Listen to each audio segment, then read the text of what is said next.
Good evening. This is the video newsletter for Buy Sell Short for Tuesday, October 25th. Down day today on Wall Street. Same old European BS yet again. This time, chatter that the European ministers' pre-meeting meeting got canceled, and that was the excuse today. More of the same. Jawboning in Europe between the Italians, the French, and the Germans, and now the Belgians are getting involved, saying they want other concessions, etc., etc. And, given our 1,500-point rally, a little bit of retrace was to be expected. Now, one good thing about this retrace is speculative money is still flowing into this market in a big way. And actually, check out, there's been a huge move in commodities. Look here, there's the chart of oil. And over the last 2 weeks, we are essentially up 20% in oil, crude oil prices, over the last couple of weeks. We had gold up $50 today, big rebounds across the board in metals.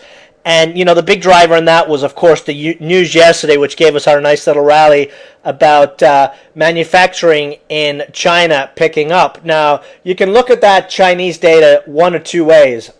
First way is things are not as bad in Europe as everyone is making them out to be, which is positive for U.S. stocks. The other scenario is the economy in the U.S. is slowly getting better. That's a positive for U.S. stocks. So, just based off this move in commodities that we're seeing, the hot money is coming back in. Commodities got decimated during the summer sell-off. Now the money's coming back into those. And, it almost mirrors the action we're seeing on the Dow daily chart if you just check out the Dow daily chart. But let's go back to the 15-minute chart here on the Dow. I've got this dotted line here showing a support. Essentially, we can draw these lines wherever the hell we want. I just wanted to let you guys know that, why is the line not connecting here? It's one of these things I teach in my trading classes. It's all about just visualizing the charts at the point in time that you're looking at it. And right now, we've fallen back to an uptrend line that we drew that dates to this previous rally from a couple of days ago. We could probably fall back down here and we get a better idea in the daily chart. We've got the 8-day moving average just below at 11,636. Then we've got support at 11,600. Then we've got the 20-day below there, 11,454. We've got the 50-day just below that. We are up 1,500 points in 3 weeks. So a little testing of that rally is to be expected, especially after our almost test of the 200-day moving average yesterday, and then the stupidity that continues to rear its head in Europe. But, we did have FedEx come out yesterday, say things are not as bad as, they're not great, but they're not as bad as the market is pricing in. And FedEx, UPS have been a couple of barometers I've used for medium, 6-month out views on the economy going back a whole lot of years, the last 5, 6, 7, 8 years. And if you just go off what FedEx and UPS says and take a, really long out view, they tend to be pretty good. And if we look at what FedEx said yesterday, things are going to be pretty good down the road. Well, pretty good. Not as bad as the market has priced in. Let's put it like that. SMH, again, a very nice trade on this one today. We had a big gap down on the SMH this morning, was down, 45, 50 cents on 19,000 shares in volume. And like I said in the chat room, and I've said repeatedly, whenever you see a no volume drop on the SMH like that on the open, always pays to buy it. 90% of the time you get a fat scalp, and the SMH, if you bought that opening drop, you ended up getting, almost a 60-cent bounce after the market rebounded after that open. A lot of panicked selling on the open. We got a nice bounce back, and then, we started selling off into the close. One of those ridiculous, really low volume, European news-driven sell-offs, and watch tomorrow. We'll get some stupid news out of Europe and we'll be up 350 points. That has sort of been the trend after these 200-point down days, at least recently. But again, like I said, lots of strength in small cap stocks, even with the bad tape that we are seeing. And even with the bad earnings reports that are out there. Quick mention on Amazon. Amazon down, $50 in after hours on its earnings report. It missed the analysts' expectations. they only posted 44% year-over-year revenue growth. How dare they only grow 44%? But again, this is not something that is untypical for Amazon. Typical sell-off on the October quarter and then run back into its January report. So this might be one actually tomorrow if you're looking for some long-term puts to pick up. Amazon tomorrow might be a pretty decent nibble. Again, I think Amazon is going to be a $300 to $400 per share stock sometime in 2012. So if you're looking maybe tomorrow, down here in the 180s where it got to in after hours, might make for a pretty decent nibble for you long-termers. But anyway, as for stock plays, we continue to just have a fantastic month. I mean, if you are swinging the plays we are emailing out and calling in the chat room, you should be doing very, very well. Some very, very nice winners. One of those today, CYCC. This is a stock, we've been playing since we jumped in a couple of weeks ago. It's up 75% or thereabouts. Nice dip on this one into its conference tomorrow. We picked it up 52, 53 cents, ended up running to a high of 68 cents. That's a 30% intraday move on this stock. Very, very nice. And we got another breakout here on CYCC going into the close. Well, going into the last hour, then the close sort of hampered it. But, next target could be a move up there to those 80s. And we could see that, over the next day or two. Biotech stocks, especially ones under $1, continue to do very, very well. Even garbage biotech stocks have been romping. Check out what CVM did today. Over the last 3 days, this stock is up 50%. $90 million market cap. They got $1 million net cash.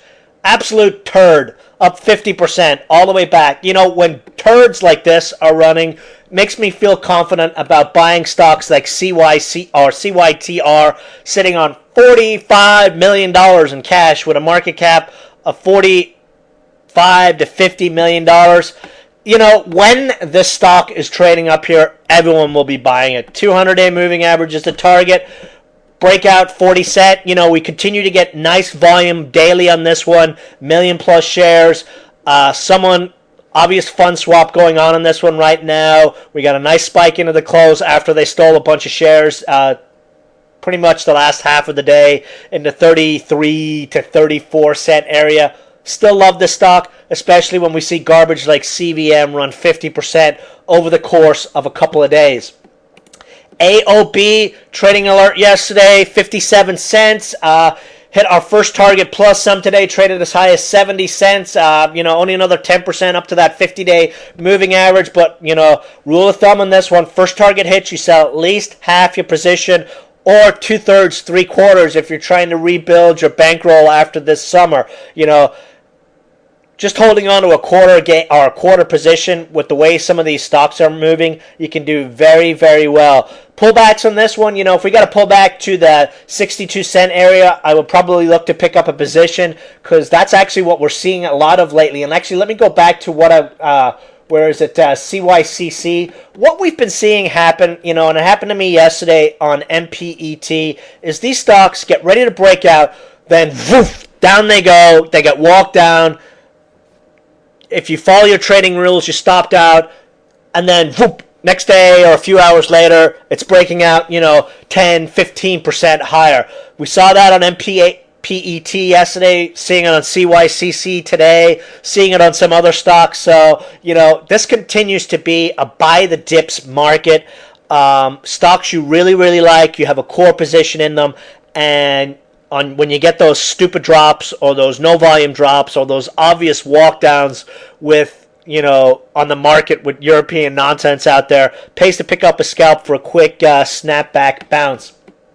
ANX was set for a nice little run yesterday, and then we're down 7 cents today on pretty low volume after our nice volume pop yesterday. Still looking for a 15 to 25% plus move on this one. Cash rich, $1.50 per share in cash.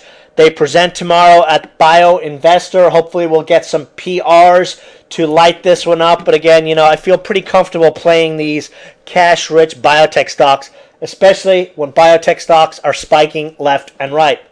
HEB, What sucks is, the robots were very active today in small caps land. You saw some stocks drop. They had an ask. You tried to buy that ask. They filled you 12 shares or 14 shares. Just absolute nonsense by the robots in a lot of plays. This chart here today, the highest this stock got was 31 cents. But here we have a 33-cent print because the robots decided to have some fun. Nice breakout on this one.